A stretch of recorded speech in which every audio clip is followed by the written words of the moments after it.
what's up and welcome. Today we got another D&D commission. This one goes by the name of Amaret Thistleshaper, the Forest Gnome Druid. He's actually part of the same party as the last character commission I did, the Moon Elf Sorcerer Valcion Frostmancer, so go ahead and check that one out. Anyways, more about the character here. I actually have quite a bit of a description of his equipment and both his lore and background. So I have here that Amaret's personality is two-sided in the sense that on the exterior he is kind, helpful, and peaceful and values all life, but when the figure that he follows called Mother calls him to do so, he lets out a feral, vengeful side of nature, often losing himself in transformation until the battle is won. Amaret's favorite ability is Summon Beast, most often a fox. The beast grows from the very earth in the form of green and brown vines, taking animal form. Before the eyes grow with green light and the viney beast detaches from its roots ready for a fight. So very cool description there. You can see that said fox in the sketches as well. Looks like he also comes equipped with a couple magical items, namely a spider staff and a wooden enchanted breastplate, which is very fitting for a druid. I'll talk more about the spider staff later. The wooden enchanted breastplate is pretty self-explanatory there. This character thematically does not use any metals on him, and that stems from both the personal convictions of the character and also just druids in the Forgotten Realm settings eschewing the use of metal. I don't know if it's for a spiritual or cultural reason. Like, I don't think it detracts from a druid spellcasting per se, but it could also be that Amaret prefers not to use it, or that his personal circle of druids also eschews the use of metal. But it's very fitting because he has a very natural look, and as you know, for something like a druid, you don't really need metal. So anyways, back to the drawing here. You can see I just did a couple sketches where he was summoning multiple creatures, but really the focus was meant to be on the fox. And if we boil down this character concept, it's basically gnome, spider staff, wooden breastplate, fox. And the pose inspiration I took, actually, I feel like I took it from the Hero Forge mini itself. I'll put that on screen now so we can take a look. Alright, so here's Amaret as seen by Hero Forge minis. You can see he's got a very layered look and quite a bit of stuff going on here. The green scroll and the flame, I'm not too sure what it's about other than to show that he's magical and friends with nature there. They do look cool, but I wasn't specified to add them in. And what looks to be maybe the spider staff on his back. And funny enough, for not, using the use of metals, and this could just be that Hero Forge maybe didn't have the exact sort of accessories to depict it, but it looks like he's got some buckles. Now they're differently colored, so I don't really know what the intended material is, and it looks like there might be sort of a mash of different features going on here, but I really just decided to take that sort of bundled layered look and run with it. And by the way, layered is not a reference to art layers or clothing layers or anything like that. It's just an old character name that I came up with long ago. Anyways, so I quite like the colors here. Green is my favorite color, and I love sort of more muted, earthy tones. I feel like maybe I should have translated those awesome baggy pants there. They kind of make me think that he's just some like homeless like mage just running around the place, which I guess is fitting with a druid. And for his general pose, I did like that sort of facing forward like askew thing. I didn't follow it exactly. I also had to keep the fox in mind, so I opted for just putting the fox behind him.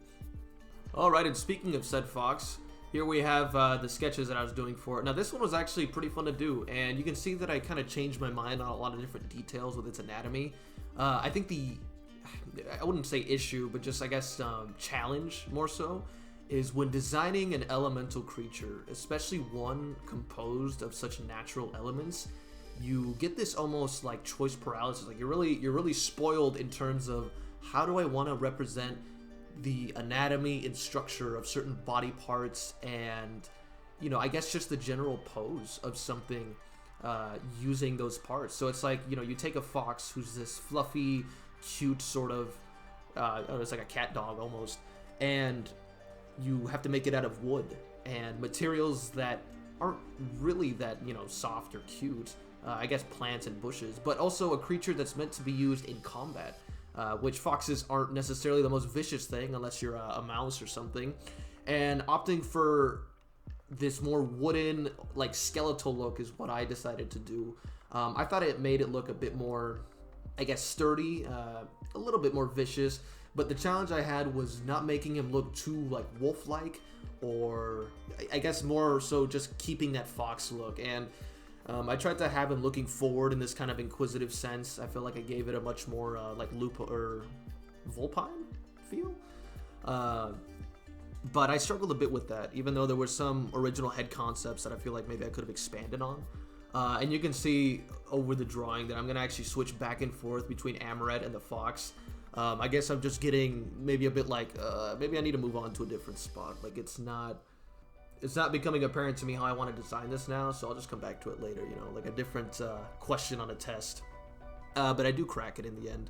And you can see that I changed the neck quite a bit too, because as much as I kind of enjoyed that corded vine look, it didn't feel very foxy to me. And it was basically either leaves or that sort of brushy, brush to give it that floofy look. And in the end, I do give him a lot more thistles as well, because, I mean, he is a thistle shaper. And it was sort of just to make him look more combat ready. I also changed the pose, as you can see here, gave it a much more regal appearance. This is sort of where I begin to crack it.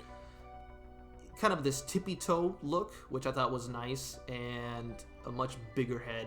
It actually makes the fox look quite monstrously sized compared to Amaret, of which I only found out after the drawing. He's about 2.5 feet tall, which is crazy because I forget how short some of these D&D races are. Like, you know, you picture in your mind now the whole party.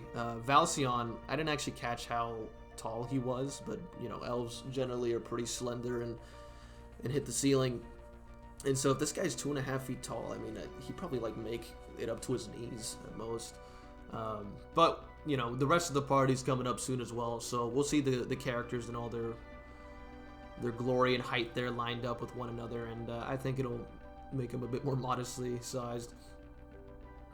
Here we go. Here I'm working on the fox head once more. I think I get that kind of fox snoot thing going on, and I also put a big amber gem right in the forehead, because it just feels like a natural conduit of natural magics. Like a druid, you know, wouldn't want to inlay all this stuff with crystals and gems. I feel he would just take a piece of amber that's however many thousands or millions of years old, put it in his armor, and then just, I don't know, it'd like amplify his natural spells.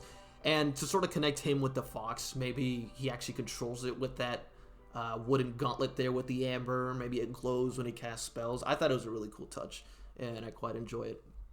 Anyway, speaking of that wooden armor he's got, so the breastplate was just a wooden enchanted breastplate. It was meant to be more simply designed.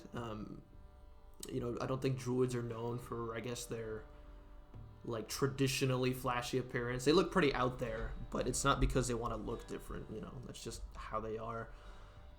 And then the spider staff. Now, the staff in game, I believe, it either casts webs or lets you cast spider walk or something. Maybe I could have gone for a more like arachnid look, but it felt like maybe keeping it simpler was fine. And I just gave it this sort of 8-branched like quarterstaff look, and then covered it with spider webs. Anyways, here in the final stages of the drawing, I figure out the fox finally, and it's just coloring and shading, and doing a lot of different highlights that I'm used to doing, and it's mostly because of the wood. I wanted to give it a much more textured appearance, and, you know, truthfully, I experiment a little bit, I guess rendering wise, or whatever you call this stage, on every piece I do, and I've been trying to see what more I can do with highlights. Hopefully it doesn't make the piece look like way too glossy or something, like both him and the fox have like a spit shine on them. That is not my intention. And as for the final look, I'm quite pleased with it. I think it turned out rather nicely. I really enjoyed doing the color schemes, and I love working with organic and natural shapes. A lot of exaggeration you can do there without making it look too outlandish, as well as just a really cool character concept.